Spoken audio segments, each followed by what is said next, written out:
Sindio? Yes. I said it right. Yes, Najua mimi kutoka Murang'a. So just tell us a bit about yourself, who Dee is. My name is Doris MURIMI of Dee MURIMI, as in my Facebook page. I'm an endo warrior, endo advocate. I have a foundation that I run, called Endo Sisters East Africa Foundation. Yeah, so that's about me. So now, how did you get to start the organization Endo Sisters? It started a long time ago. By the way, it was not premeditated. One day, that was my purpose. I was going to set up a foundation. It just started. Endo Sisters was born out of my pain. Yeah,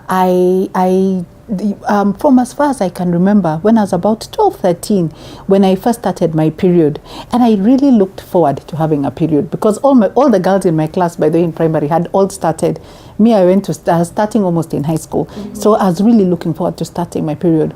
But what came, I was horrible. It was extremely painful, and just awful, just an awful experience. And when I told my mom that what I was feeling, she told me, even her, she had bad periods. So, just to try and vumilia. But when it got worse, and I couldn't see any other girls in class even having any issues with their periods, yeah? So when it got worse, I told my mom, and she took me to like 4 different gynecologists. I saw them, and all of them kept on saying, no, it's just period pains. All girls get them. When she has a baby, she'll be fine. So and that became my lot. And in fact, my mom actually said, even me, I had bad periods. When I got you, those period pains disappeared. So that was now at about 15 years old. So I stayed on, and I suffered. I would really bleed very much. It was heavy, about 5 to 7 days of heavy period, and I couldn't even go to class. A lot of bloating in the stomach and pain, lower back pain, lower abdominal pain. It was just a horrible experience, and just feeling nauseous, feeling swollen belly, and constipation. Sometimes I would be constipated before, and then during my period I'd have severe diarrhea. And then I go back to constipation once they're over. I mean, it was just crazy, even affecting the digestive system. So about when I finished, when in my college years, I decided, let me just go and see a doctor for myself now. Yeah. So I went and I saw this female gynecologist. I remember she was at Sarit. And when I went and she was trying to do an exam, the pain I felt, it was such bad pain. And I remember her telling me in such a disgusted fashion that, so how do you ever expect to give birth if you can't even have a simple exam, and you also complain about periods. I mean, you need to be strong. Some of you girls are a bit weak, So you can imagine from there, I had a complex. I grew up now thinking that I'm one of those weak girls who can't stand pain. So I've always thought that I have a very low pain threshold, yeah. So I just went on and I started, and it became embarrassing now to tell people that I'm feeling pain during my period. So people would ask me, why are you sick? What's wrong? I learned how to lie that it was food poisoning, it was something else. I would never say, I could never say it was periods because I was too ashamed to say it was periods because it meant that I was weak. So this went on, and and luckily for me, I was working in the NGO world. So in the NGO world, there was a lot of flexi time. So when you're sick, you can say you're working from home and all that. That's how I got by for the many years. But then one day, later on, about another 10 years later, because by the way, it took me almost 30 years to get my diagnosis, about another 10 years from 10, 15 years now later, without actually saying my age, okay, in my early 40s anyway, what happened was that one day I started bleeding and it never stopped. I just started bleeding and didn't stop. So of course that forced me to go to see the gynecologist, and he wondered what was wrong. Yeah, so he gave me medication. First of all, painkillers, because I now told him about the painful periods. But also he tried some medication to stop the period. Ongoing on for so long. Yeah, and he was just trying to figure out what was wrong, because at this time we had no idea what was wrong with me. When I say heavy and long periods, I was bleeding for 30 days, 23, 28 days, non-stop. I just stop a bit for maybe 1 day, starts again. Yeah, so it was a lot of bleeding. I became anemic. I had to be given medication. We still don't know what's wrong. So I'm just taking painkillers to manage. We know it's associated with the period. It's not fibroid. It's not anything like that. Yeah. So eventually, one day I collapsed in his clinic when I was feeling really awful. And after collapsing, then my doctor said, no, now he took it very seriously. He knew there was something wrong. So he said, let's do an ultrasound. So he had me have an ultrasound, and from there they were able to see that I had what you call endometriomas in my ovary. Now, endometriosis is, there is, when you have a period, the endometrium is what sheds if there's no fertilization, if the egg is not fertilized. Yeah, so that endometrium, or the lining of the uterus, is what sheds out as a period.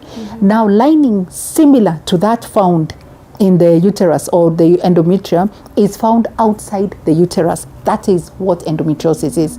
The presence of endometrium like tissue outside the uterus, and it can be found in the ovaries, it can be found in the pelvic region, it can be found in the bladder, it can be found in the rectum area, it can be found even as far up as the diaphragm, even at the navel over here, where you see people saying, bleeding. Every month you see them bleeding from here. It can be found, there's eye endometriosis, can be found in the eye. It's been found also in the brain, and also leg endometriosis. So those tissues are present there. So what happens is that when they are there every month, when you're having your menses or you're having a period, even them, wherever those deposits are, they also bleed. So like mine were in the ovary, my left ovary. So so every time I had my menses, even here, it was bleeding. So bleeding and messing up my ovaries. Yeah. So in fact, when the doctor realized, when he just saw it, and luckily for me, because it was in the ovaries, it showed up even on an ultrasound. Otherwise, it's very difficult for it to be seen. You have to have open surgery or laparoscopic surgery for the doctor to actually determine that it's endometriosis. So when he saw that, then he said you immediately need to have surgery, because it's blood that's been accumulating, and it has nowhere to get out, because remember, a period has a way to get out. But now when it's in all these funny places, different places, it doesn't have an outlet. What happens? That place gets infected.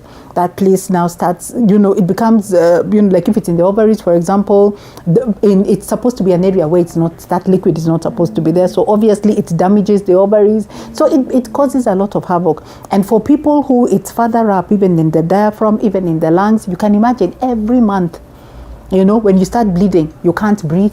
It causes lung collapses, it causes problems. Yeah. So you can imagine now, even in the rectum, even in the bladder or in the small intestines, it affects the way your food is digested. So during that time, it's bad. Imagine blood that's not supposed to be in a certain place, and it's just accumulating. There is no outlet. Yeah. So that then causes a lot of pain, because it's accumulating in that area. You can imagine it's stale blood that is also staying there. There's a lot of infection around that area. So you can imagine the pain is like mind-blowing. It's crazy. Yeah. So that's what endometriosis is all about, and that's why it's rated as one of the most painful conditions in the world. Actually, one of the top 10 most painful conditions in the world. And it affects 1 in every 10 women, and and it's an awful condition to have. The thing with endometriosis, though, is that early diagnosis is what helps.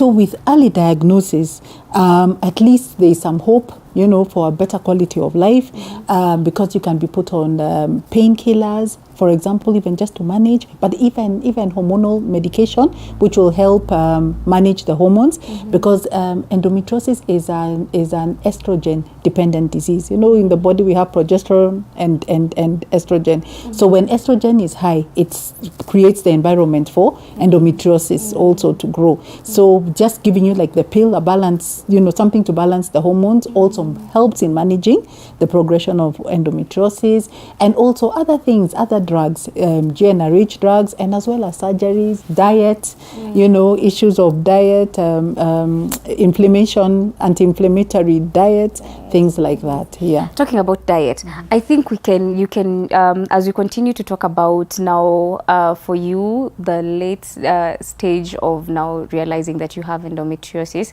we can go to the kitchen, do some small diet. You give us a side diet, kidogo. Sindio. So guys, please just don't change the dial. We are going on a short break, and when we come back, we will be doing a small diet for people who are going through endometriosis, as Dee continues to tell us more about her story. Who took a bold step to build their empire every Monday, 7:30 p.m. The property industry in Kenya is growing in leaps and bounds. From bungalows, mansionettes, high-end apartments, all the way to mixed-use developments such as malls and mall residency. Well, how do you all break it down? Right here on TV47, we bring you The Realtor with me, Karanja Daniel, where we analyze the property industry right here in Kenya and bring you the latest from all the professionals that are involved, from architects, engineers, surveyors, as well as the construction experts themselves. The property industry has shifted from where it was some years back. It is very endearing to family people. Yes. Because you want your kids to grow up in a nice environment. Real estate is an asset, a secured asset, guaranteed asset. Do not miss out every Tuesday at 7:30 p.m. What does it take to be an alpha male? Is it by expressing your emotions? For men, we're human beings, and we also have emotions, and we're also weak at some point. Mimi nilienda nikaingia ndani ya maji ya bahari ili watu wasijue nalia. Ingia kidogo kitoka hivi mtu anasema ni maji, kumbe ni machozi. Machozi tu. Is it how you treat your significant other? You're beaten once. The man is a fool. When it happens twice and you're still there, you are the foolish one. He gives you a house, you turn it into a home. He brings home beef, you make biryani for dinner. By how many women you have? I don't know what you have in the pan there. Okay, so what we are making, and this is courtesy of my friend Atisha, shout out to her. Okay. This is just a bit of oil, it can be normal oil. Then I put some sesame seeds, so we can add just a bit, and make sure that it's hot. And then we add sweet potatoes. Sweet potatoes, anti-inflammatory kabisa. They are really good, healthy snack. Yeah. So we let them, they are boiled, they're already boiled. Fry them kidogo. We fry them kidogo. And then after frying them, then we can add a little bit of salt, paprika, and maybe some lemon juice. So just let them brown a little bit. And right here we have some salads that I made. We have lettuce, cucumbers, tomatoes, and carrots. Yeah. Yes. These are salads of which I'll have to wait for you to fry those ones, the sweet potatoes, and then we come to this as you explain to me what to do, right? Yeah. But even before we continue, I just wanted you to tell me something. Like before we took the short break, you were telling us about the good side of people really realizing that they have endometriosis, the first stage. But usually for you, as we were talking, this was a long period, yeah? Yes. So what happened since, I think it was 30 years now later? Yes. So what happened after the diagnosis? Yeah, so after the diagnosis, I then went into surgery. I had my first laparoscopic surgery. And then after about a year, I relapsed again and had to go in for a second surgery where I was found even to have fibroids as well on top of the endometriosis. So I had to have an abdominal myomectomy, so like a C-section. Yes, and I also have a cystectomy, ovarian cystectomy, these words, but to remove the more endometriomas or chocolate cysts which were found also in the ovary. Yeah, so I had then, that was like major surgery. But thereafter, luckily for me, praise God, I went into menopause thereafter. So for me, issues of, and many of us can go into early menopause, yeah, so I went into menopause, and so, menopause means no period. Yeah. So that story, kalas. Yeah. So now even, I don't know, I was supposed to do the salad dressing. Okay, yes. I can use this. Yes. So you tell me, I put words. Okay, so now the salad is done. So mix some oil. Yeah, it can be normal oil or olive oil. Okay, this is normal oil. Yeah, normal for people oil. Who don't have olive oil. Okay, yes, normal oil. Just kidogo. Yes, like yes, yes, yes, yes, yes. I think about like 4 spoons will do. Yeah, and then like a spoon of honey. Mix them up. Yeah, then get a spoon of honey. Yes, from that side. The honey. Yeah. Meanwhile, I'll just put a bit of salt here, and a little paprika for mine. I hope you like a bit of. Should I put a lot of honey? No, like about 2 spoons. Okay. Is that what you put? Like 2 spoons just to make it sweet. You can add 1. Yeah. Okay. For people who love kasukari, they can put a lot. They can put a lot. Yes, they can put a lot. Yeah. And now lemon. And then now the lemon juice. Yeah. Okay. So now tell me. Yeah. Then you started the movement, the Endo Sisters. Yeah. Then it was because of that experience that I founded now Endo Sisters East Africa Foundation, because you remember my experience. It took so long for me to be diagnosed. So I decided then to help other women and create awareness. So Endo Sisters is a social advocacy organization, and we focus on 2 things.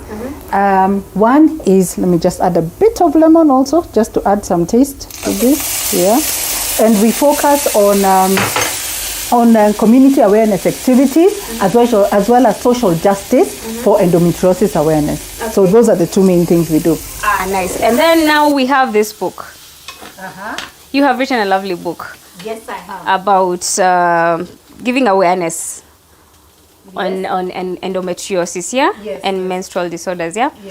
This book is called When Something Is Wrong, Understanding Menstrual Disorders by Doris MURIMI. Guys, if you need this book, you can reach out on her social media pages. Yes. Endo Sisters East Africa, at Endo Sisters East Africa, or even at Doris MURIMI, But basically, at Endo Sisters East Africa is what I would encourage a lot, I mean, so that we can interact more about the book and all that. Okay, so basically, what is here?